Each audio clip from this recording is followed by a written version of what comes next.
बिस्मिल्लाहिर्रहमानिर्रहीम। तैसीरुल मुब्तदी का अगला सबक हम पढ़ते हैं,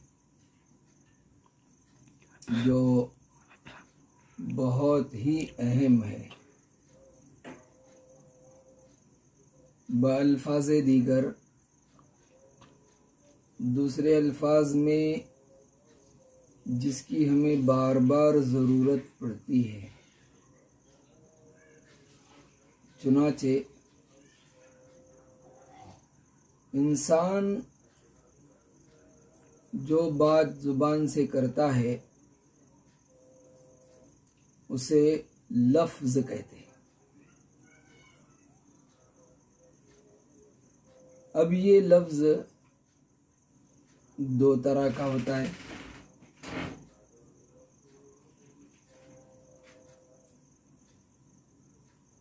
एक तो वो जो मानादार हो, यानी जिसका कोई माना हो, और एक वो जो बेमाना हो, गैर मानादार, यानी जिसका कोई माना न हो। मिसाल के तौर पर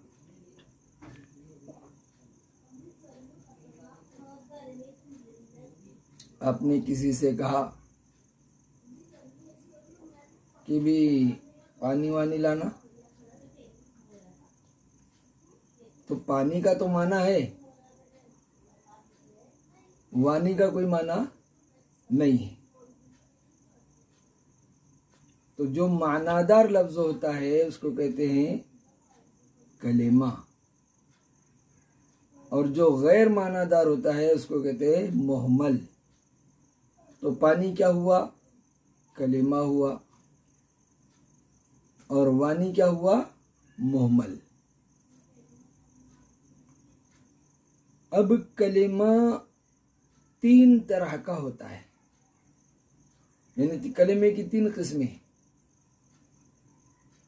एक का नाम है इस्म, एक का नाम है फेल, और एक का नाम है हर्फ।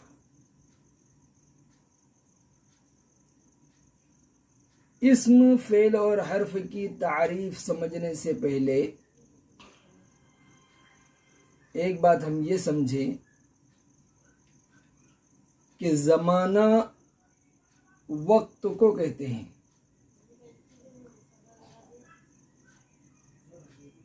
और ज़माने कितने? तीन। यानी वक्त कितने? तीन। एक वक्त जो गुजर चुका, एक वक्त जो चल रहा है, और एक वक्त जो आएगा। मिसाल के तौर पर अभी आप सबक सुन रहे हैं तो ये वक्त चल रहा है। आपने जब सबक सुनना शुरू नहीं किया था वो वक्त गुजर चुका है, और सबक सुनने के बाद जब आप फारिग हो जाएंगे तो वो वक्त आएगा। इस तरह ज़माने तीन हो गए। गुजरे हुए वक्त का नाम क्या है? माजी। जो चल रहा है, जो ज़माना मौजूद है, उसका नाम क्या है? हाल। और जो वक्त आएगा उसका नाम है मुस्तकबिल। अब हम इस्म, फेल और हर्फ की तारीफ की तरफ चलते हैं। इस्म कहते हैं उस कलेमे को जिसका माना बोलने के साथ समझ में आ जाए उसका माना समझने के लिए दूसरा कलिमा मिलाने की जरूरत न पड़े और उसमें माजी, हाल और मुस्तकबिल में से कोई जमाना न पाया जाए। मिसाल के तौर पर किताब, अब लफ्ज़ किताब बोलने के साथ इसका मफहूम समझ में आ जाता है भी किताब किसको कहते हैं। कोई दूसरा कलमा मिलाने की इसमें जरूरत नहीं पड़ती और इसमें कोई जमाना भी नहीं पाया जाता। इसी तरीके से घर, घर बोलने के साथ मतलब समझ में आ जाता है और इसमें कोई जमाना भी नहीं पाया जाता। तो ऐसे कलिमात को कहते हैं इस्म।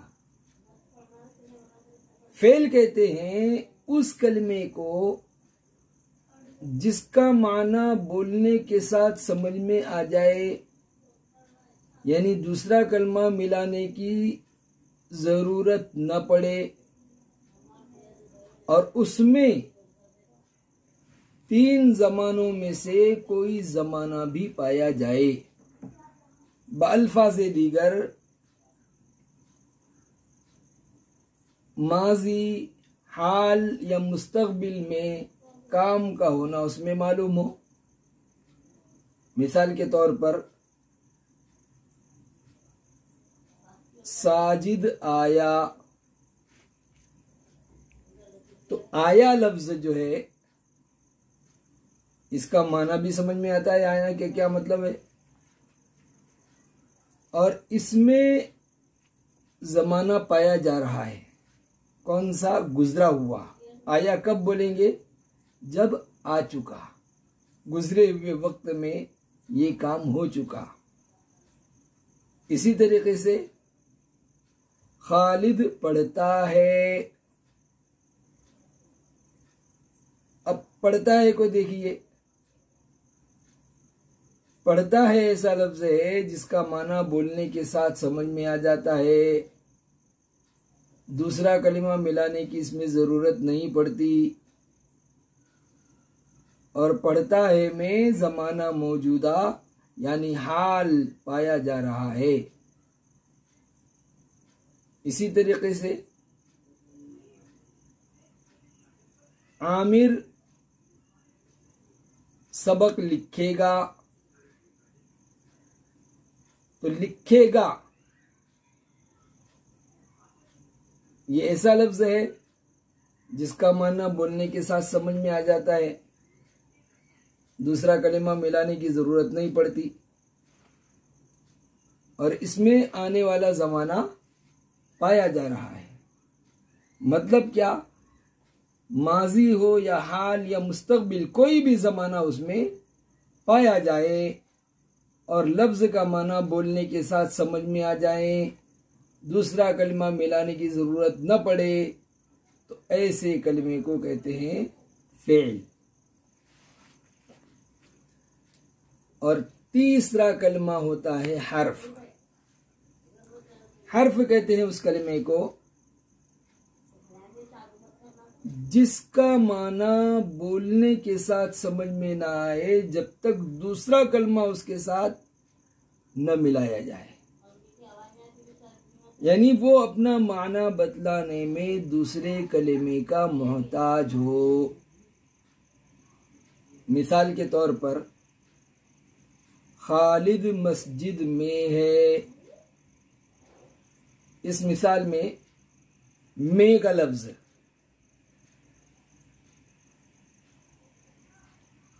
जब तक में के साथ मस्जिद का लफ्ज नहीं मिलता, में का लफ्ज समझ में नहीं आएगा। सिर्फ में कहा में है तो समझ में नहीं आएगा, भाई घर में है या मस्जिद में है या क्लास में है, कोई कलमा मिलेगा तो में का मतलब समझ में आएगा।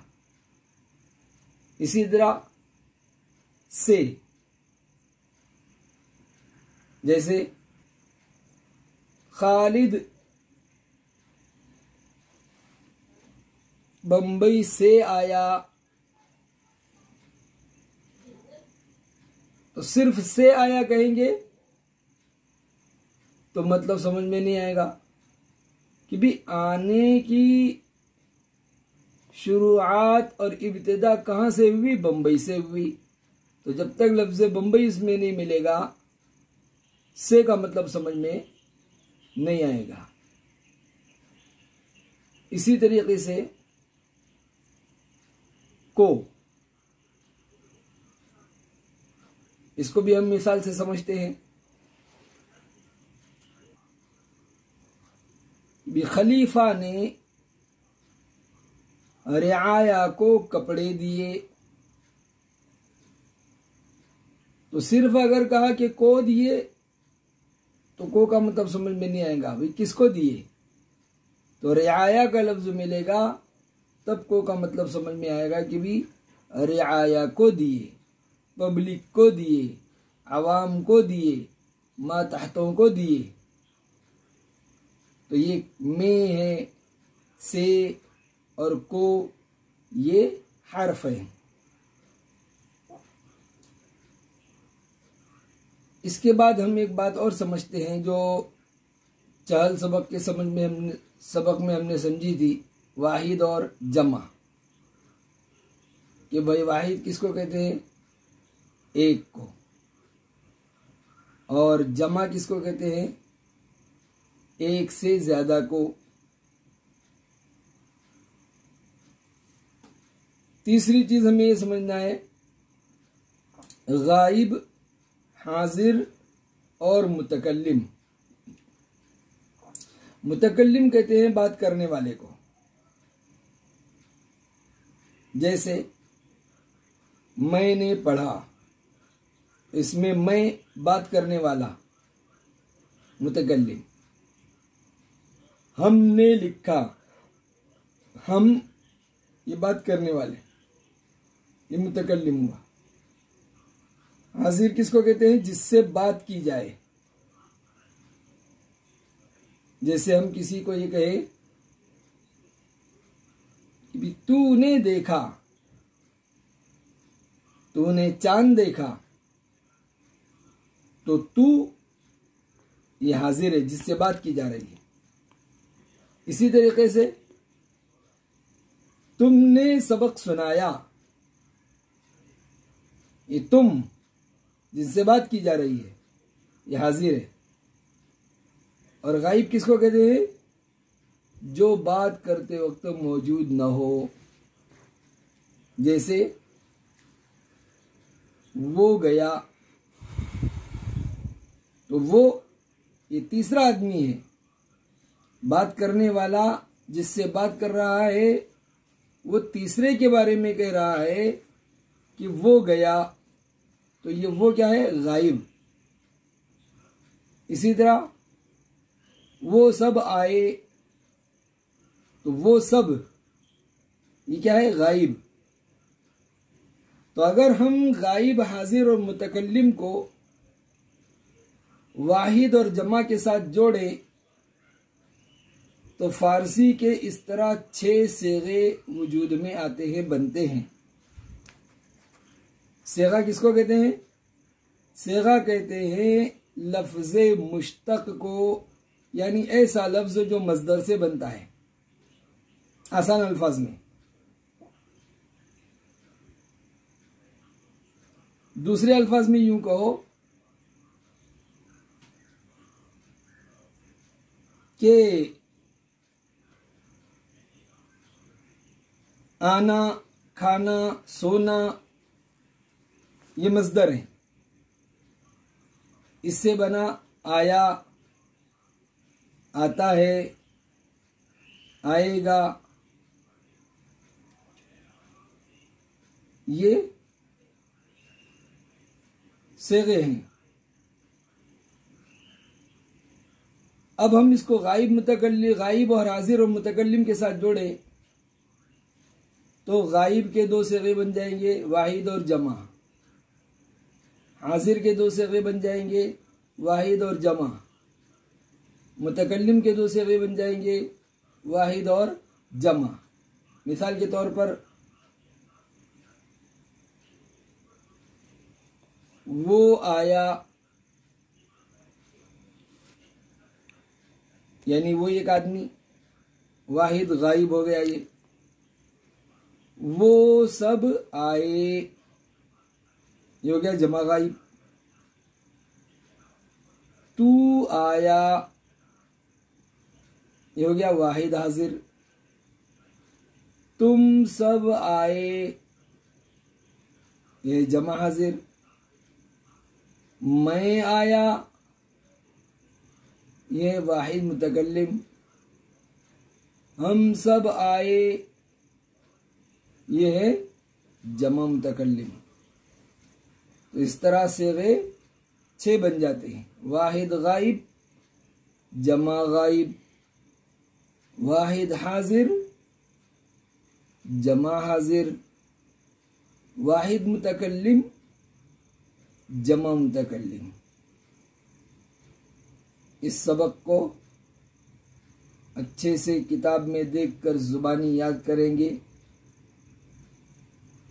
समझेंगे और आगे आपको तमरीन दी जाए, सवालात दिए जाएं तो उनको आप लिखेंगे और अपनी मेहनत में इजाफ़ा ही करते रहेंगे। वसल्लल्लाहु तआला अला खैर खल्क़िही मुहम्मदिन व आलिही व अस्हाबिही अजमईन।